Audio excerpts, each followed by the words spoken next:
ફરી એકવાર તમારું સ્વાગત છે એકમ કસોટી પેપર સોલ્યુશનમાં. તો આજે આપણે આ વિડીયોમાં ધોરણ 8 છે, જે ધોરણ 8નું આપણે એકમ કસોટી પેપર સોલ્યુશન જોશું. યુનિટ છે 1, 2 યુનિટ, પહેલું યુનિટ અને બીજું યુનિટ વિષય અંગ્રેજી એટલે કે ઇંગ્લિશ. તારીખ આજ રોજ 21/9/2024નું ઓરિજિનલ પેપર છે. સમય રહેશે આપણો 1 કલાક. જો મિત્રો તમે ચેનલમાં નવા હોય તો આપણી આ ચેનલને સબસ્ક્રાઈબ કરી દેજો. અહીંથી આપણે ઓરિજિનલ પેપર તમને મળતા રહેશે. તો સાહિત્ય આપણે સોલ્યુશન તમારે અંત સુધી જોવાનું રહેશે. તો એમાં પહેલું છે read the paragraph and answer the question. તો તમારા ફકરો છે એ પૂરેપૂરા વાંચી લેવાનો રહેશે. જે તમારા સાહેબે જે તમને આ ફકરો આપેલો હોય એ પૂરેપૂરો પહેલાં તમે વાંચી લેવાનો રહેશે ને પછી એના 5-6 ક્વેશ્ચન નીચે આપેલા છે, એના જવાબ તમારે કરવાના રહેશે. તો પહેલો ફકરો છે, આપણે જેટલા કરો એ કરાવી દઈશું. Who has computer screens in front of them. તો જે કોમ્પ્યુટરની સ્ક્રીન સામે કોણ છે? તો today we have 9 contestants. They have computer screens in front of them. તો 9 છે એ જણા છે એ કોમ્પ્યુટરની સ્ક્રીન સામે છે. Which school is a mention in paragraph. તો આમાં પેરેગ્રાફમાં કઈ સ્કૂલ? તો સ્મિથ વિદ્યાલય આપવામાં આવેલી છે. તો બીજાનો આન્સર આ રહેશે. શું છે? સ્મિથ વિદ્યાલય આપવામાં આવેલી છે. Is mister Sharma is a host of competition.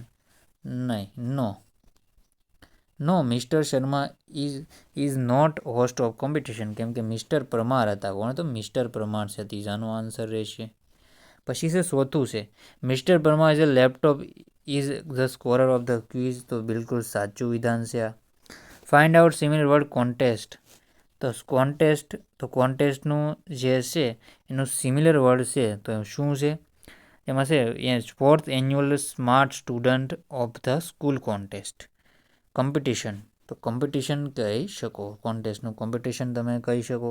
તો આવી રીતે તમારે પહેલાં ફકરાના જવાબ સાહિત્ય જોઈ લેવાના રહેશે. આગળના ક્વેશ્ચન જોઈ લઈ. તો આ ફકરો પણ તમે સાહિત્ય જોઈ લેજો આવી રીતે આન્સર. પછી આ પણ તમારે સાહિત્ય જોઈ લો. આ એક હું કરાવી દઉં, બાકીના તમે જોઈ લેજો. The great ruler of India. તો who played a musician notes. તો તાનસેન. તો તાનસેન છે, આમાં જવાબ આવશે આપણો તાનસેન. શું આવશે જવાબ? નોટ્સવાળો જવાબ અહીં જરો મિત્રો.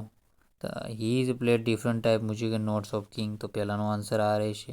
વિચ રાગ ડીડ તાનસેન ઇનોવેટ. તો આવશે મલ્હાર રાગ અને ક્રિએટેડ મિયા મલ્હાર રાગ. આ બીજાનો આન્સર રહેશે. Was Akbar the king of India. તો હા, yes, great ruler of India. Tansen was not of gem Akbar. તો ખોટું છે, હતા મિત્રો. Find out the similar word invented. તો ઇનોવેશન. આ 5માનો આન્સર રહેશે. તો સાહિત્ય આવી રીતે તમારે જવાબ જોઈ લેવાનો રહેશે. ચેનલમાં ન હોય તો ચેનલને સબસ્ક્રાઈબ કરી દેજો. આના પણ તમે જવાબ આવી રીતે ટીક કરી શકો. ફકરો જોઈ લેવો. આ પણ સાહિત્ય જવાબ જોઈ લેવો. પછી આપણે આમાં કરાવી દઈએ છીએ ગંગા યમુના વિશેનું એક કરાવી દઉં છું, બાકી તમે જોઈ લેજો. Ganga Yamuna Godavari Narmada major river. આપણે જોઈએ તો જવાબ શું રહેશે? તો આનો જવાબ ગંગા યમુનાનું સાહિત્ય જોઈ લેજો તમે. તો એમાં જોઈએ તો આપણે આમાં આવશે ગંગા ઇઝ અ લાર્જેસ્ટ. તો આમાં લાર્જેસ્ટ આવશે. નર્મદા સ્મોલર. આ સ્મોલર આવશે આમાં જવાબ. પછી છે Yamuna is a shorter shortest than Godavari. તો એમાં જ આવશે shorter than Godavari. And larger largest. તો આમાં આવશે larger. Narmada is the smaller among. તો સ્મોલ આવશે. તો આવી રીતે તમારે સાહિત્ય જવાબ ટીક કરી લેવાના રહેશે. આને પણ સાહિત્ય તમે ટીક કરી લેશો. આવી રીતે કરી નાખવાનું છે મિત્રો. ધ આવતું હોય ને હાઈએસ્ટ આવશે, ધેન આવતું ને હાયર, ને એવી રીતે આવતું હોય છે. તો સાહિત્ય તમારે જવાબ આના કરી લેવાના રહેશે. આમાં તમારે વાક્ય બનાવવાનું રહેશે. 6 તો હાઉ મેની છે, તો કે એક. ગાંધીનગર તો વેર આવશે. યસ્ટરડે તો વેન, અને લિટલ તો હાઉ મેની લે.